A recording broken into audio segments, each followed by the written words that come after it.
చెవిటం కళావేదికను వీక్షిస్తున్నటువంటి రసజ్ఞులైన శ్రోతలందరికీ హృదయపూర్వక నమస్కారములు తెలియజేస్తూ ఈరోజు కార్తీక పురాణం 22వ అధ్యాయం. పఠనం శ్రీ చివటం సుబ్బారావు.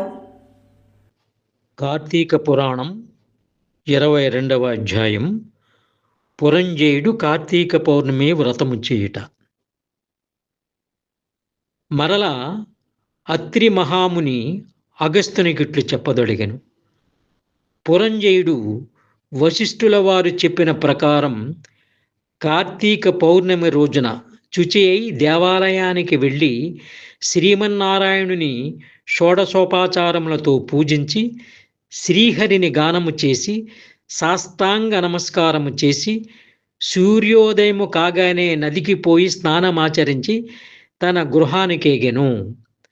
అట్టి సమయంలో విష్ణు భక్తుడగు ఒక వృద్ధ బ్రాహ్మణుడు మెడ నిండా తులసిమాలలు ధరించి పురంజేయుని సమీపించి, రాజా, విచారింపకము. నీవు వెంటనే చెల్లాచెదురై ఉన్న నీ సైన్యాన్ని కూడదీసుకుని యుద్ధ సన్నద్ధుడవై శత్రురాజులతో పోరు సల్పుము. నీ రాజ్యం నీకు దక్కును అని దీవించి అదృశ్యమయ్యాడు. ఇతడెవరో మహానుభావుని వలె ఉన్నారు అని ఆ వృద్ధుని మాటలు నమ్మి యుద్ధ సన్నద్ధుడై శత్రురాజులతో ఘోరముగా పోరాడాను. దెబ్బతిని క్రోధముతోనున్న పురంజేయుని సైన్యము దాటికి శత్రురాజుల సైన్యాలు తట్టుకోలేకపోయాయి. అదీనుగాక శ్రీమన్నారాయణుడు పురంజేయుని విజయానికి అన్ని విధాలా సహాయపడెను. అంతయు శ్రీమన్నారాయణుని మహిమయే కదా. ఆ యుద్ధంలో కాంభోజాది భూపాలురు ఓడిపోయి పురంజయ రక్షింపుము, పురంజయ రక్షింపుము, రక్షింపుమని కేకలు వేయచు పారిపోయారు.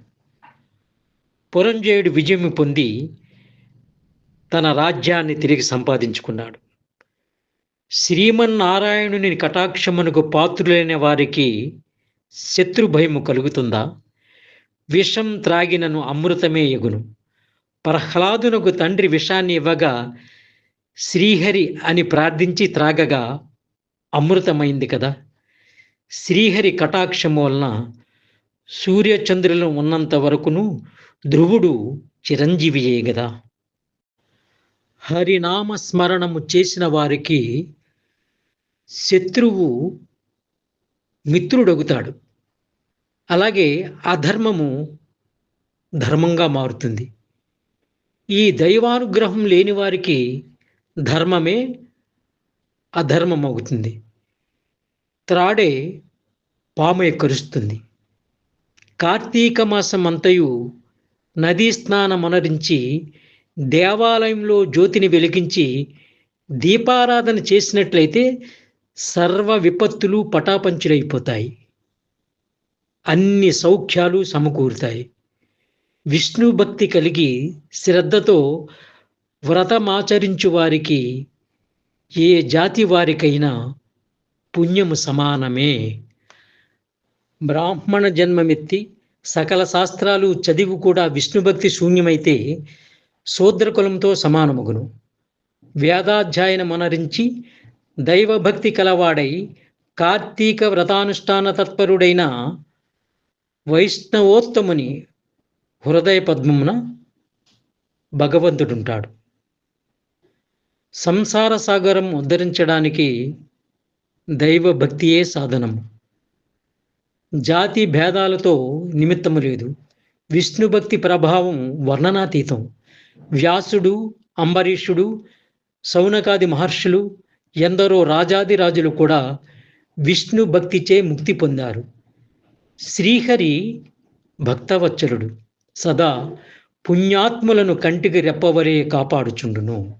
ఎవరికైనాను శక్తి లేని ఎడల వారు తమ ద్రవ్యాన్ని వెచ్చించి అయినా సరే మరొకరి చేత దాన ధర్మాలు వ్రతాలు చేయించవచ్చు. శ్రీహరి భక్తులు అన్యోన్య సంబంధీకులు. అందువలన లోకపోషకుడు భక్త రక్షకుడైన ఆదినారాయణుడు తన భక్తులకు సదా సంపదలను నొసగి కాపాడుచుండును. శ్రీమన్నారాయణుడు సర్వాంతర్యామి, 1000 సూర్య భగవానుల తేజస్సు గలవాడు, నిరాకారుడు, నిర్వికల్పుడు, నిత్యానందుడు, నీరజాక్షుడు, 14 లోకములను తన కుక్షేందిడుకుని కాపాడుచున్న ఆదినారాయణుడు. అటువంటి శ్రీ మహావిష్ణువునకు అతి ప్రియమైన కార్తీక మాస వ్రతమును భక్తి శ్రద్ధలతో ఎవరు చేయుదురో వారి ఇంట శ్రీ మహావిష్ణువు లక్ష్మీ సమేతుడై వెలయగలడు. ఆ ఇల్లు సిరి సంపదలతో కళకళలాడును. కార్తీక మాసములో చుచే పురాణ పఠనము చేసినచో పితృదేవతలు సంతసించెదరు, వారి వంశమంతయు తరించును. ఇది ముమ్మాటికి నిజం. ఇట్లు స్కాంద పురాణాంతర్గత వశిష్ఠ ప్రోక్త కార్తీక మహత్యమందలి 22వ 22వ రోజు పారాయణం సమాప్తం. విన్నారు కదూ. సర్వం శ్రీకృష్ణార్పణమస్తు. లోక సమస్త సుఖినో భవంతు. మా చివటం కళావేదికను వీక్షిస్తూ మమ్ము ఆదరిస్తున్నటువంటి మీ అందరికీ పేరు పేరున ధన్యవాదాలు తెలియజేస్తున్నాము. మా ఛానల్ని ఇంకా ఎవరైనా సబ్స్క్రైబ్ చేసుకోకపోతే సబ్స్క్రైబ్ చేసుకోండి.